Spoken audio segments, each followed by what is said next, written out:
जय मसीह की। मसीह में मेरे प्यारे भाई और बहनों, मैं आपका भाई सूरज हमेशा की तरह आप सभी को एक बार फिर से सत्य की खोज में स्वागत करता हूं। तो चलिए हम शुरू करते हैं हमारे आज के बाइबल अध्ययन।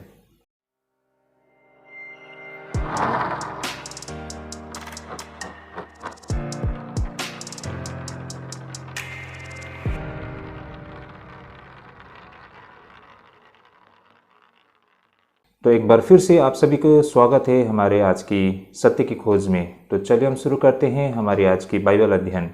तो भाई और बहनों, आप सभी को हमारे सत्य की खोज में स्वागत है।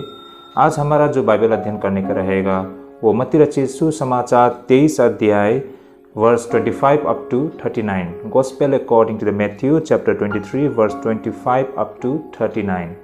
तो भाई और बहनों, काफ़ी रोचक विषय रहेगा। कुल मिलाकर हम आज 4 विषय पर चर्चा करेंगे और हमारा आज का जो विषय रहेगा वो इस प्रकार रहेगा कि बाहर से धर्मी भीतर से कपटी। तो इस तरह काफ़ी रोचक विषय रहेगा भाई और बहनों। ये सारे विषय हमारे उन शास्त्री और फरीसियों से संबंधित है।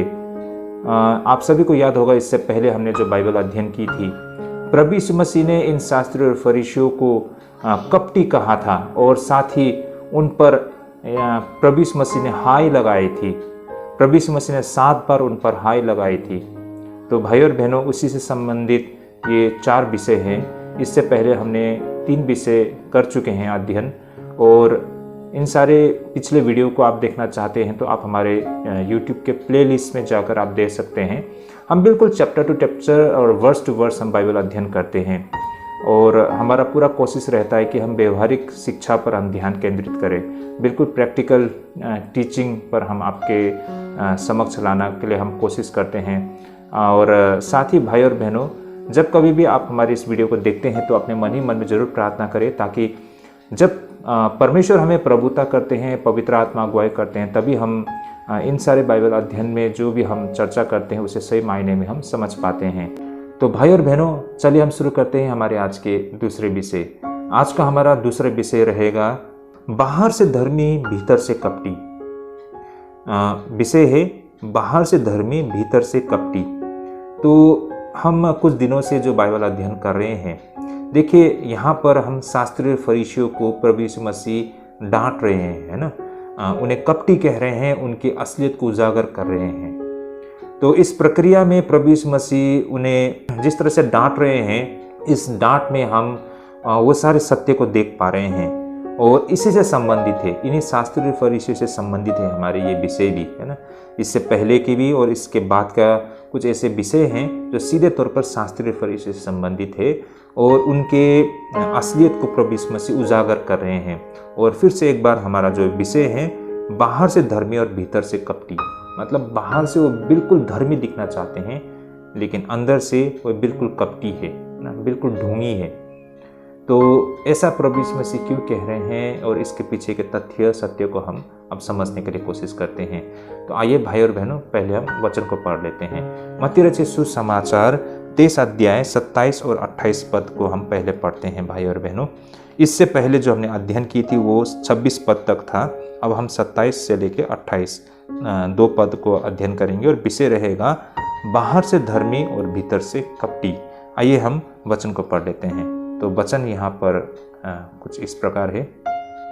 हे कपटी शास्त्री और फरीसियों, तुम पर हाय, तुम चुना फिरे हुए कब्रों के समान हो, जो ऊपर से तो सुंदर दिखाई देती है, परंतु भीतर से मुर्दों की हड्डियों और सब प्रकार की मलिनता से भरी है। इसी रीति से तुम भी ऊपर से मनुष्य को धर्मी दिखाई देते हो, परंतु भीतर कपट और अधर्म से भरे हुए हो। ओके, आमीन। तो भाई और बहनों, जैसा मैंने पहले भी कहा, प्रभु यीशु मसीह एक बार फिर से इन शास्त्रियों और फरीसियों की असलियत को उजागर कर रहे हैं, है ना। और यहाँ से आज आप और हमारे लिए बहुत कुछ सीखने को और समझने के लिए हैं भाई और बहनों। देखिए, यहाँ पर प्रभु यीशु मसीह उन शास्त्रियों और फरीसियों को कपटी कहते हैं और बोलते हैं कि तुम पर हाय, क्योंकि कपटी इसलिए कहते हैं कि वे मतलब धार्मिकता के मुखौटे ओढ़े हुए हैं, है ना। कपटी का मतलब ढोंगी, हिपोक्रेट, जो वास्तव में वो जैसा है लेकिन बाहर वो उन चीज़ों को नहीं दिखाता है ना। बाहर से वो कुछ दिखाता है लेकिन अंदर से वो कुछ और है।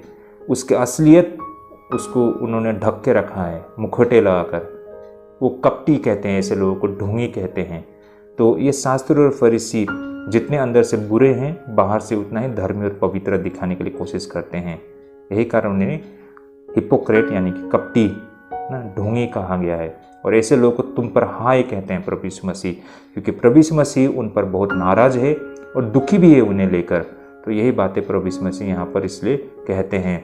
और कहते हैं कि तुम चुना फिरे हुए कब्रों के समान हो, मतलब ऐसे कब्र जहाँ पर चूना लगाकर, है ना, चूनों से उसको मतलब ढाक दिया है या पोत दिया है, और चमचमाती हुई कब्र उसी तरह है बोला है ना। तुम पर हाय, तुम चुना फिरे हुए कब्र के समान हो, जो ऊपर से तो सुंदर दिखाई देती है। जिस तरह कब्र को सफ़ेद चुना से अगर आप उसे रंग दे तो बिल्कुल चमकदार ना दिखाई पड़ती है। तो ये फरीसी लोग भी वैसे ही थे, ऐसा कहा गया है ना, कि ऊपर से तो सुंदर दिखाई देती है परंतु भीतर मुर्दे की हड्डियों और सब प्रकार की मलिनता से भरी है। ये हकीकत है, कब्र बाहर से जितना भी खूबसूरत हो ना, लेकिन अंदर बहुत सारे गंदगी होता है, क्योंकि उसके अंदर जो लाश पड़ी होती है वो सड़ चुका होता है और बदबू आती है और बहुत ही घिनौना होता है। तो जितना बाहर से गंदा है, बेशक वो बाहर से वो खूबसूरत दिखाई देता है, लेकिन हकीकत ये है कि अंदर से वो बहुत मैला और गंदा है और परमेश्वर हमारे भीतर देखते हैं। इसी रीति से तुम भी ऊपर से मनुष्य को धर्मी दिखाई देते हो परंतु भीतर कपट और अधर्म से भरे हुए हो। तो इन बातों को यहाँ पर प्रभु यीशु मसीह बिल्कुल साफ साफ कह देते हैं। तो भाई और बहनों, विषय हमारा था बाहर से धर्मी भीतर से कपटी। विषय के साथ वचन को पढ़े हैं हमने और ऐसा लगता है कि शायद हम इन बातों को समझ गए हैं। तो यहाँ पर अब हमारे चर्चा का विषय, एक बार फिर से प्रभु यीशु मसीह ने एक ऐसी तस्वीर को पेश की जिसे कोई भी यहूदी समझ सकते हैं, है ना। प्रभु यीशु मसीह ने यहाँ पर 27 पद में जो कहा है, तुम चुना फिरे हुए कब्रों के समान हो, जो ऊपर से तो सुंदर दिखाई देती है परंतु भीतर मुर्दे की हड्डी और सब प्रकार की मलिनता से भरी पड़ी है। और भाई और बहनों, ऐसा हम क्यों कहते हैं कि प्रभु यीशु मसीह ने एक बार फिर ऐसी तस्वीर को पेश की जिसे हर कोई यहूदी समझ सकते हैं, क्योंकि प्रभु यीशु मसीह ने ये उदाहरण इसलिए कही थी क्योंकि उस जमाने में अगर हम देखें तो कब्र के लिए सबसे आम जगह में से एक सड़क के किनारे होती थी, है ना। जो कब्र होती थी आमतौर पर आपको सड़क के किनारे दिखाई देती थी उस जमाने में, विशेष करके फलस्तीन में। तो यही कारण है प्रभु यीशु मसीह ने इन यहूदियों की असलियत को दर्शाने के लिए उन चुना फिरे हुए कब्र का उदाहरण लिया है। भाई और बहनों, आइए इसे हम बिल्कुल विस्तार से समझने के लिए कोशिश करते हैं। तो भाई और बहनों, इन चुना फिरे हुए कब्र की पृष्ठभूमि को समझने की हम कोशिश करते हैं। आखिर ऐसा क्यों था? यहाँ चुना फिरे हुए कब्र का उदाहरण प्रभु यीशु मसीह दे रहे हैं, और कब्र पर चुना लगाने का क्या अर्थ होती है। आप सभी ने देखा होगा बहुत समय पर ना, जो कब्र होते हैं उसको सफ़ेद चुना से मतलब रंग देते हैं तो बहुत खूबसूरत दिखाई देता है। तो यहाँ पर भी प्रभु यीशु मसीह जो उदाहरण बता रहे हैं उसमें वो बता रहे हैं कि चुना फिरे हुए कब्र। तो ये कब्र पर चुना लगाने का क्या मतलब है, इसे हम समझने के लिए कोशिश करते हैं, इसके पृष्ठभूमि को समझने के लिए कोशिश करते हैं, तभी सही मायने में प्रभु यीशु मसीह जो कहना चाहते हैं उसे हम समझ पाएंगे। भाई और बहनों, हमने इससे पहले भी देखी थी, जो कोई व्यक्ति किसी शव को छूता है ना, किसी मृतक देह को छूता है, वह व्यक्ति अशुद्ध हो जाती है। इसे समझने के लिए हम गिनती के पुस्तक 19 का 16 में अगर हम देखते हैं तो हमें इन बातों को अच्छी तरह से समझ में आएगी। आइए मैं इसे पढ़ना चाहूँगा, जैसे यहाँ पर लिखा है, और जो कोई मैदान में तलवार से मारे हुए को, वह अपनी मृत्यु से मरे हुए को, वह मनुष्य की हड्डी को, वह किसी कब्र को छुए तो 7 दिन तक अशुद्ध रहे।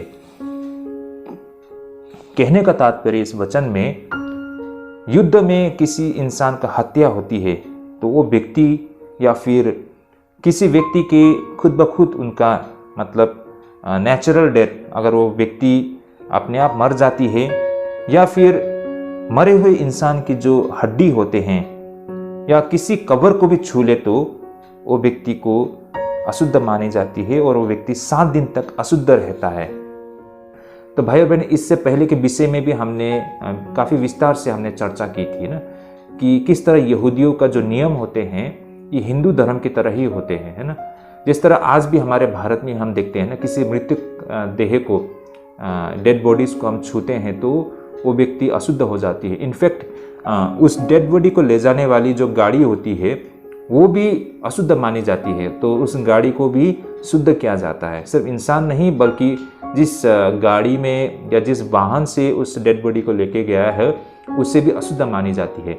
बिल्कुल उसी तरह ये जो यहूदी होते हैं वे लोग भी मृतक देह को अशुद्ध मानते हैं और उसे शुद्ध करने की आवश्यकता पड़ते हैं, और एक बार अशुद्ध होने पर वो 7 दिन तक अशुद्ध रहते हैं। तो ये बहुत ही गंभीर बातें हैं, कोई साधारण बातें नहीं है भाई और बहनों। तो ये सारे प्रक्रिया, ये सारे नियम उस समय मौजूद थी।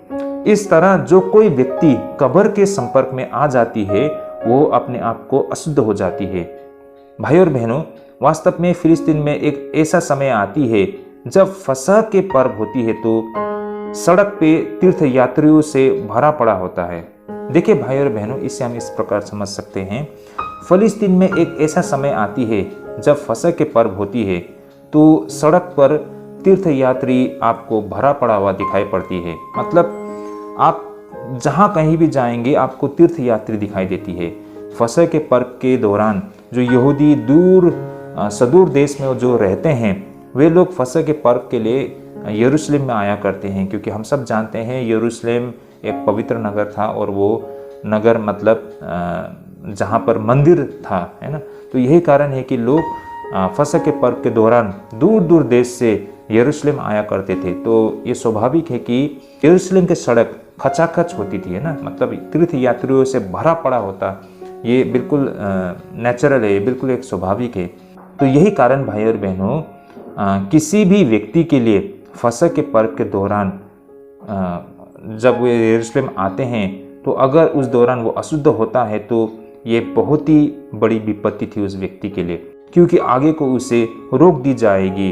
क्योंकि हम सब ने पहले भी अध्ययन किया था इस पर, है ना, क्योंकि जब कोई व्यक्ति अशुद्ध हो जाती है तो उसे मंदिर में या फिर आराधनालय में प्रवेश करने से वंचित होना पड़ता है ना।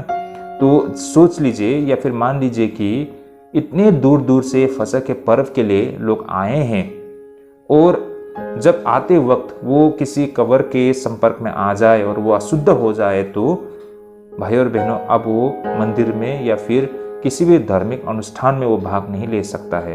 तो ये कितना गंभीर विषय है ना भाई और बहनों। तो यही कारण इन सारे चीज़ों को मद्देनजर रखते हुए आदर के महीने में यहूदियों की एक प्रथा थी कि रास्ते के किनारे के सभी कब्र को सफ़ेद चुना से मतलब रंग दिया जाती थी, ताकि कोई भी तीर्थ यात्री गलती से उनमें से किसी के संपर्क में न आ जाए और अशुद्ध हो जाए। तो इस तरह भाई और बहनों, अब इन बातों को आप लोग समझ पा रहे होंगे। ऐसा क्यों था कि लोग कब्र को चुना से मतलब रंग दिया करते थे। कारण ये था कि लोग बहुत दूर दूर से आते हैं ना, और सड़क के किनारे वो कब्र होती थी तो लोग उस कब्र के संपर्क में आकर अशुद्ध हो सकता था ना।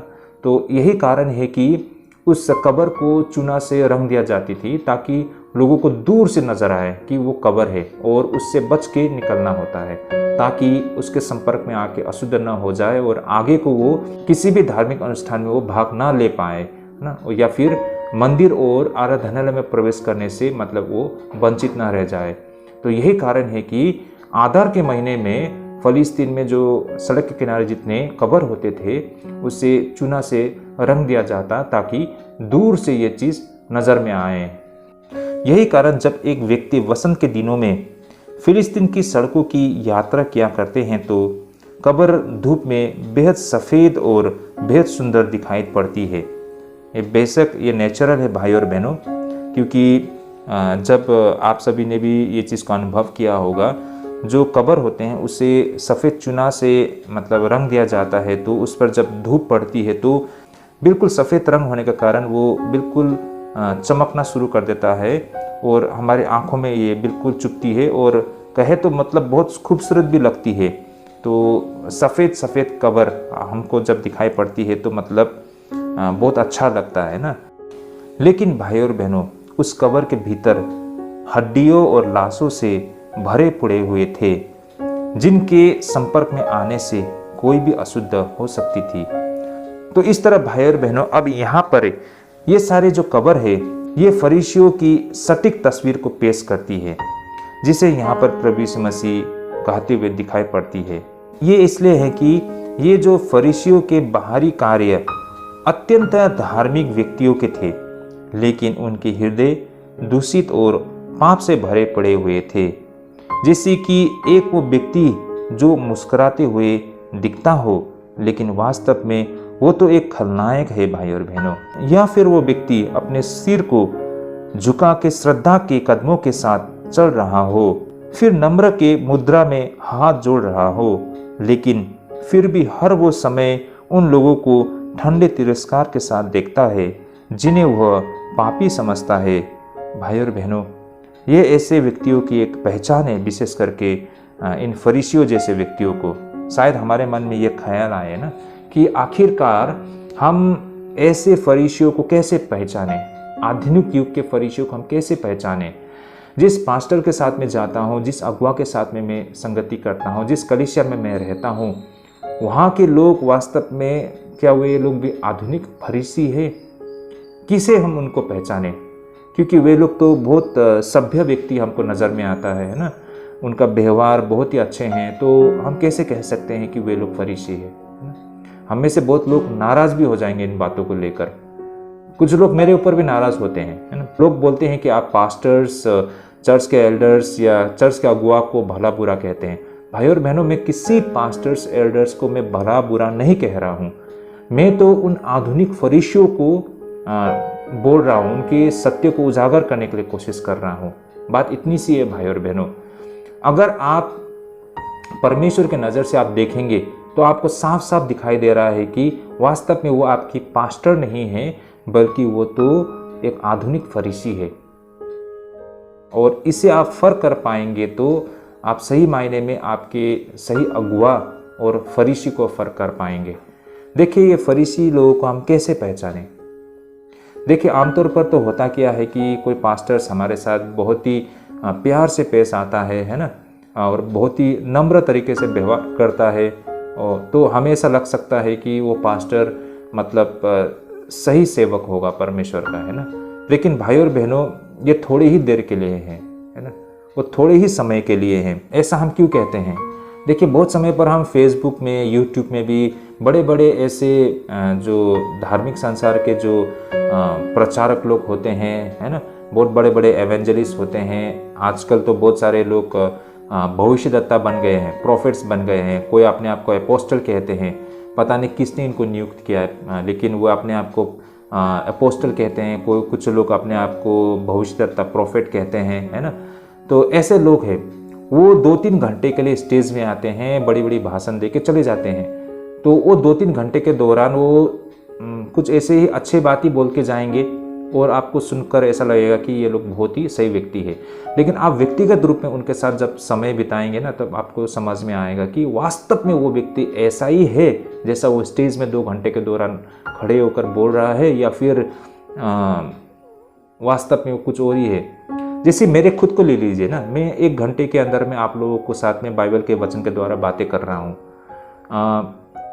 अगर आपको मुझे पहचानना हो तो ये मेरे 1 घंटे के जो उपदेश देता हूँ या फिर मैं बाइबल क्लास लेता हूँ, इससे आप मुझे सही तरीके से नहीं पहचान पाएंगे। लेकिन व्यक्तिगत रूप से मेरे साथ आप समय बिताएंगे तो आप सही मायने में मुझे पहचान पाएंगे। जिस तरह से मैं बाइबल क्लास लेते समय मैं जैसा हूँ, वास्तव में भी अपने निजी जीवन में मैं कुछ ऐसा ही हूँ या नहीं हूँ, या मैं भी ढोंगी कर रहा हूँ ना, मैं भी एक कपटी हूँ, ये तब आप फर्क कर पाएंगे। तो यही कारण है भाई और बहनों, कोई भी व्यक्ति 1-2 घंटे के लिए आपके सामने आता है तो उसे आप आंख मूंद कर विश्वास मत कीजिए। उसे पहचानने के लिए, जानने के लिए आपको काफ़ी समय लगेगा। उनके शिक्षा को आपको बारीकी से समझना होगा। और सबसे आसान तो जब उसे आप व्यक्तिगत रूप से उनके साथ संपर्क करते हैं, उनके साथ समय बिताते हैं, तो और भी आसानी और बहुत जल्दी ही आप उसे पहचान लेंगे। एनीवे, ऐसे व्यक्तियों को, यही कारण हम बोल रहे हैं कि मतलब इन जैसे लोगों को जो आधुनिक फरीसी होते हैं, उनके जो बाहरी कार्य होते हैं वो अत्यधिक धार्मिक व्यक्तियों के होते हैं, लेकिन उनके हृदय दूषित और पाप से भरे पड़े हुए थे, जो प्रभु यीशु मसीह देख पा रहे थे। जैसे कि एक वो व्यक्ति जो मुस्कुराता हुआ दिखता हो, लेकिन वास्तव में वो तो एक खलनायक निकल सकता है ना, क्योंकि 2 घंटे के अंदर आप उससे जो बातें करते हो अच्छा लग सकता है, लेकिन प्रतिदिन के जीवन में, व्यक्तिगत जीवन में आप उनके साथ समय बिताएंगे तो आपको धीरे धीरे पता चल सकता है कि वास्तव में वो खलनायक निकला है। और ऐसे भी बहुत सारे व्यक्ति होते हैं जिसको आधार बनाते हुए हम उन पर भरोसा करते हैं, क्योंकि वे अपने सर को झुका के श्रद्धा के कदमों के साथ चल रहा होता है ना। कुछ लोग होते हैं बहुत ही सम्मानजनक तरीके से ना, बहुत ही सावधानी से वो चलते फिरते हैं, अपने कपड़े को चुनते हैं, बातें करते समय बहुत ही नम्र मुद्रा में हाथ जोड़कर लोगों से विनती निवेदन करते हुए दिखाई पड़ती है, लेकिन फिर भी हर वो समय उन लोगों को वो ठंडे तिरस्कार के साथ देखता है जिन्हें वो पापी समझता है ना। बहुत सारे लोग होते हैं, वो बातें तो बहुत मीठे मीठे करते हैं, लोगों के साथ में बहुत ही अच्छे तरीके से पेश आते हैं, है ना, बहुत ही नम्र तरीके से, लेकिन उसके मन में उस व्यक्ति के प्रति हिंसा हो सकता है। वो व्यक्ति बहुत गरीब है, इसलिए वो उस व्यक्ति को थोड़ा दरकिनार करता है। हो सकता है कि उसे लगे कि ये व्यक्ति आपका साथ नहीं दे रहा है, तो ऐसे व्यक्ति को दरकिनार कर देते हैं, है ना। कुछ ऐसे हो सकते हैं जिस व्यक्ति के साथ में आपको मतलब पसंद नहीं है रहने के लिए, तो ऐसे व्यक्ति को दरकिनार कर देते हैं। हो सकता है आप इस जाति के व्यक्ति हो, इसलिए आपको दरकिनार कर दिया जा सकता है। मतलब बाहर से तो आपके साथ तो वो अच्छे तरीके से ही बातें करेंगे, अच्छे तरीके से व्यवहार करते हैं, लेकिन उसके मन में आपके प्रति जो सोच है वो बिल्कुल गलत हो सकता है। तो ऐसा बहुत सारे लोग होते हैं जिसे आप एक बार एक क्षण में उसे जान या पहचान नहीं पाएंगे। जब व्यक्तिगत रूप से उनके साथ समय बिताएंगे तब आपको धीरे धीरे ये सारे सच्चाई दिखाई पड़ती है। यही कारण हमें भी किसी भी व्यक्ति को आंख मूंद कर उस पर भरोसा करने से पहले कुछ समय लगाकर उसे परखने की आवश्यकता पड़ती है। वास्तव में वह अंदर से कितना सत्य है, बाहर से धार्मिक अनुष्ठान को पूरा करके और कुछ नियमों और विधियों को पूरा करना उसे धार्मिक नहीं ठहराता है। इस बातों को हमें हमेशा याद रखना चाहिए। हम बहुत समय पर वे धार्मिक अनुष्ठान जो करते हैं उसे ही आधार बनाते हुए हम सोच लेते हैं कि ये तो पास्टर है, ये तो अगुआ है और ये सही होगा, लेकिन भाई और बहनों ये ऐसा नहीं है। चाहे वो कितना भी बड़ा पास्टर हो क्यों ना हो, है ना, लेकिन हमें उसे पहले जांच पड़ताल करने की आवश्यकता है। बड़ी दुख की बातें हैं कि आज जो सच्चा भक्त होते हैं, लोगों को भीड़ में कहीं वो खो गए हैं ना, उससे हमें दिखाई नहीं देती है, लेकिन वे लोग मौजूद है भाई और बहनों, लेकिन हमें नहीं दिखती है। और जो हमें दिखता है आमतौर पर ज़्यादातर ऐसे लोग कपटी और ढोंगी लोग ही होते हैं, है ना। तो भाई और बहनों यही कारण है कि हमें ऐसे सच्चे लोगों को ढूंढना होता है, और ऐसे सच्चे लोग बहुत थोड़े लोग हैं आज के समय में भाई और बहनों, जो व्यवहारिक शिक्षा ना, प्रैक्टिकल टीचिंग देते हैं और धार्मिकता और पवित्रता के साथ में समझौता नहीं करते हैं। ऐसे लोग ये जो रीति रिवाज ना, कानून व्यवस्था, नियम कानून, कलीसिया की डॉक्ट्रिन, डिनोमिनेशन को पकड़ के नहीं रहते हैं, लेकिन वे लोग हमेशा सत्य को अभ्यास में लाते हैं, प्रार्थना में भरोसा रखते हैं, परमेश्वर में भरोसा रखते हैं। वो चिन्ह चमत्कार इन पर भरोसा नहीं करते हैं, ये अन्य भाषा बोलने की ओर नहीं दौड़ पड़ते हैं, है ना, लेकिन बिल्कुल व्यवहारिक शिक्षा और परमेश्वर की इच्छा को समझने के लिए कोशिश करते हैं, है ना। तो ऐसे व्यक्ति लोग बहुत कम होते हैं भाई और बहनों कलीसिया में। मान लीजिए 100 लोग हैं उस कलीसिया में, तो ऐसे लोग कम से कम 4 और 5 लोग, उससे ज़्यादा नहीं होते हैं भाई और बहनों। बाकी लोग हम देखें तो हवा होते हैं, और इसका बहुत सारा कारण भी उस कलीसिया के पास्टर की वजह से होते हैं, अगुआ लोगों के कारण की वजह से लोग मतलब सही रास्ते पर, सही मार्ग में नहीं बन पाते हैं। तो भाई और बहनों हमें कलीसिया में ऐसे लोगों को चुनना है जो व्यवहारिक व्यक्ति, और ऐसे लोगों को कलीसिया का अगुवाई करने का अवसर हमें देने के लिए कोशिश करनी चाहिए। तो ये था हमारा आज का दूसरा विषय। होपफुली इस विषय ने हम सब के आत्मिक जीवन के लिए काफ़ी लाभदायक पहुंचाई होगी, और अगर इसमें कोई मतलब आपको लगे कि ये हेल्पफुल है ना, हमारे आत्मिक जीवन के लिए बहुत ही हेल्पफुल है, तो कृपया इसे अपने दोस्तों, रिलेटिव, फ्रेंड्स सभी के साथ में शेयर कीजिएगा।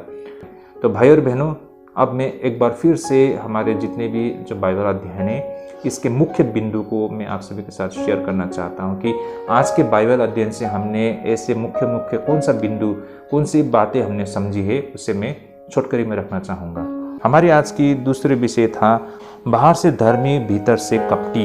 ये विषय पर हमने अध्ययन की थी, जो कि हमारे पहले विषय से बिल्कुल समानताएं हमको दिखाई पड़ती है। तो आज के हमारे दूसरे विषय से हमने जो सीखा और समझा है, यहाँ पर प्रभु यीशु मसीह ने एक कब्र का उदाहरण दिया है ना। कब्र को जब चूना लगाकर बहुत खूबसूरत बनाया जाता है तो बाहर से दिखने में बहुत अच्छा लगता है, लेकिन है तो वो कब्र ही ना, क्योंकि उसके अंदर अब भी वो गंदगी और वो मतलब हर प्रकार की सड़ा गला हुआ चीज़, हर प्रकार की चीज़ हमें मिलती है जो बुरा है, जो गंदा है। तो बाहर से जितना भी उसको खूबसूरत बनाए, लेकिन अंदर से साफ ना हो तो उसका कोई मायने नहीं रहता है। तो फरीसी लोग भी कुछ इसी प्रकार थे भाई और बहनों, क्योंकि वो बाहर से बहुत अपने आप को शुद्ध और पवित्र रखते थे, लेकिन अंदर से उस कब्र की तरह थी जो सड़ा हुआ गला ना। तो भाई और बहनों, हमारा जीवन भी कुछ इसी प्रकार है। अगर हम बाहर से जितना भी अपने आप को शुद्ध और पवित्र रखें, लेकिन अगर हमारा अंदर अब भी वो सड़ा हुआ चीज़ ना, गला हुआ चीज़ है, तो फिर हम भी उन फरीसियों की तरह है या फिर उन कब्र की तरह है। ये बातें हमने आज के हमारे बाइबल का अध्ययन से सीखा। इसलिए धार्मिकता और पवित्र कितने मायने रखते हैं, है ना। और हमारा मेन मकसद ही हमारा यही है कि हम शुद्ध और पवित्र जीवन जी सके और परमेश्वर के निकट आने के योग्य हो पाए। तो हम इन हर प्रकार की गंदगी, मलिनता को लेकर हम कैसे प्रभु के निकट जा सकते हैं। इसलिए आज हम इन बातों को हमें गौरपूर्वक ध्यान लगाने की आवश्यकता है। हम हर चीज़ वो कर ले, लेकिन अगर हम अंदर से अशुद्ध रह जाए और सही मायने में अशुद्ध रह जाए तो भाई और बहनों, ये बहुत बड़ा समस्या जिसका कोई समाधान नहीं है। भाई और बहनों, ये थे हमारे दूसरे विषय। तो ये सारे रोचक विषय पर हमने आज अध्ययन किया है। होपफुली हम सबके लिए ये बहुत लाभदायक था। जो कुछ हमने सीखा है, समझा है, अगर आपको लगे कि इससे हमारे आत्मिक जीवन के लिए ढेरों लाभदायक होती है तो ज़रूर इसे शेयर कीजिए अपने फ्रेंड रिलेटिव्स के साथ, और इस चैनल को भी सब्सक्राइब करें ताकि सही समय पर आप तक नोटिफिकेशन पहुंच सके। तो आज के लिए हम यहीं पे स्थगित करते हैं। अगले दफ़े आप लोग सभी ज़रूर जुड़िएगा। प्रभु आप सभी को ढेरों आशीष करे, प्रभु आप सभी को ढेरों अगुवाई करे। जय मसीह की।